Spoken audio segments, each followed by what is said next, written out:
In the preface of The Princess Bride by William Goldman, the author describes how his father read aloud to him. Goldman was recuperating from a bout of pneumonia, so was a captive audience. Prior to this time, he had been a sports fanatic, but never a reader. One portion of the preface describes his conversation with Miss Rodzinski, his teacher, who despairs of his lack of interest in reading.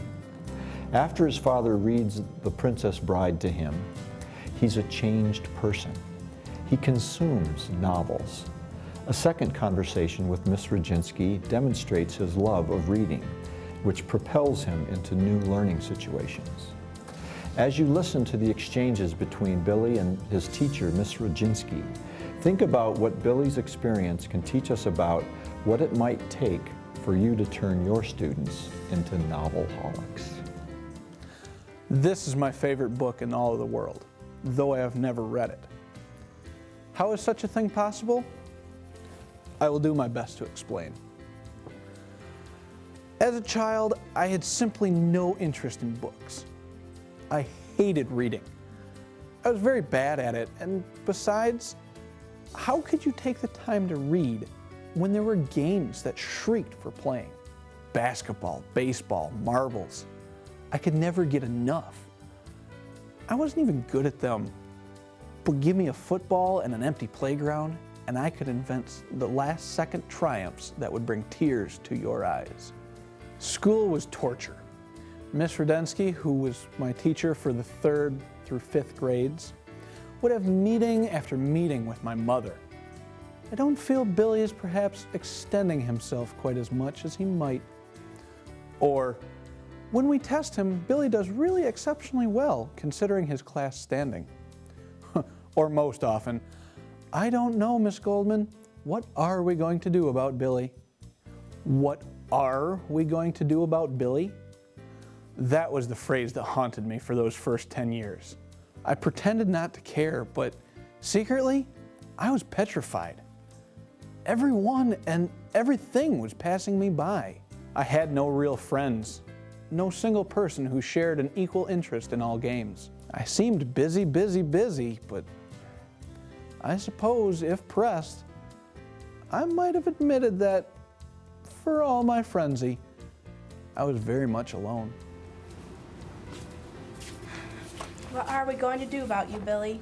I don't know, Miss Rodzinski. How could you have failed this reading test? I've heard you use every word with my own ears. I don't know. I must not have been thinking. You're always thinking, Billy. You just weren't thinking about the reading test. What was it this time? I don't know. I can't remember. Was it Stanley Hack again? Stan Hack was the Cubs' 3rd baseman for those and many other years. I saw him play once from a bleacher seat, and even at that distance, he had the sweetest smile I had ever seen. And to this day, I swear, he smiled at me several times. I just worshipped him. He could also hit a ton.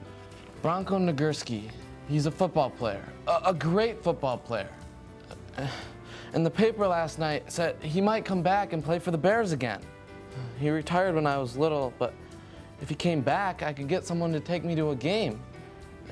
I could see him play, and maybe if whoever took me also knew him, I could meet him after, and maybe if he was hungry, I might let him have a sandwich I might have brought with me.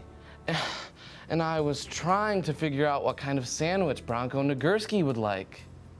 You've got a wonderful imagination, Billy. Thank you. I just can't harness it, though. Why is that? I think I just don't read good because maybe I need glasses and the words are all fuzzy.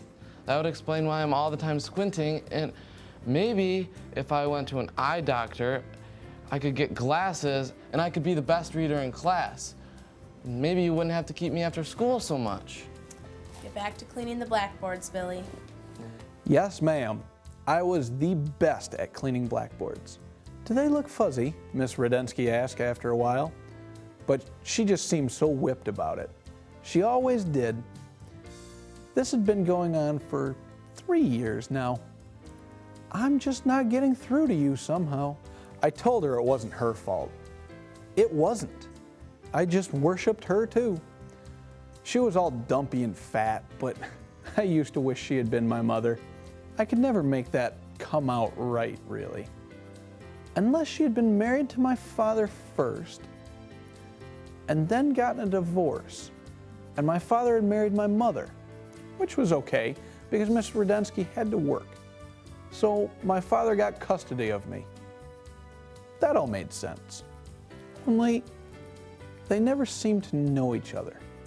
My dad and Miss Rudensky, whenever they'd meet, each year during the Christmas pageant, when all the parents came, I'd watch the two of them like crazy, hoping for some kind of secret glimmer or look that could only mean, well, how are you? How's your life been since our divorce? But no soap. She wasn't my mother. She was just my teacher. And I was her own personal and growing disaster area. You're going to be all right, Billy. I sure hope so, Miss Rodzinski. You're just a late bloomer, that's all. Winston Churchill and Einstein were late bloomers, and so are you. I was about to ask her who they played for, but there was something in her tone that made me know enough not to do it. I didn't know them, though, or what a late bloomer was either. But boy, did I ever want to be one. What happened was just this. I got hooked on a story. For the first time in my life, I became actively interested in a book. Me, the sports fanatic. Me, the game freak. Me, the only 10-year-old in Illinois with a hate on for the alphabet, wanted to know what happened next. What became of beautiful Buttercup and poor Wesley and Inigo, the greatest swordsman in the history of the world? And how really strong was Fezzik? And were there limits to the cruelty of Vizzini, the devil Sicilian? Each night, my father read to me, chapter by chapter, always fighting to sound the words properly, to nail down the sense. And I lay there, eyes kind of closed, my body slowly beginning the long flow back to strength. It took about a month, and in that time, he read The Princess Bride to me twice. Even when I was able to read myself, this book remained his. I would never have dreamed of opening it. I wanted his voice, his sounds.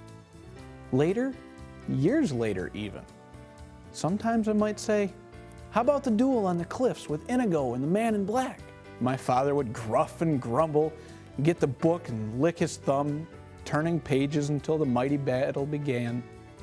I loved that. Even today, that's how I summon back my father when the need arises.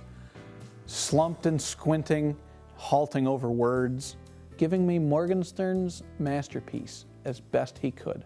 The Princess Bride belonged to my father. Everything else was mine. There wasn't an adventure story anywhere that was safe from me. Come on, I would tell Miss Rudensky. When I was well again, Stevenson. You keep saying Stevenson. I've finished Stevenson. Who now? And she would say, well, try Scott. See how you like him. So I tried Sir Walter, and I liked him well enough too. But through a half dozen books in December, a lot of that was Christmas vacation, when I didn't have to interrupt my reading for anything but now and then a little food. Who else? Who else? Cooper, maybe, she'd say. So off I went to the deer slayer and the leather stocking stuff. And then on my own, one day, I stumbled onto Dumas and Dartigan. And that got me through most of February. Those guys. You're becoming, before my very eyes, a novelholic. Do you realize that you're spending more time on reading than you used to spend on games? Your arithmetic grades are actually getting worse. You're blooming before my very eyes. I'm not sure into what. Look at you, waiting. All right, Hugo, Hunchback of Notre Dame. Hugo, Hunchback. Thank you. I began my sprint to the library. I heard her words sighed behind me as I moved. This can't last. Just can't last. But it did. As you begin this first chapter blog, discuss what happens to Billy in the opening chapter and identify all the things you might be able to do as a teacher to promote a love of reading among your students.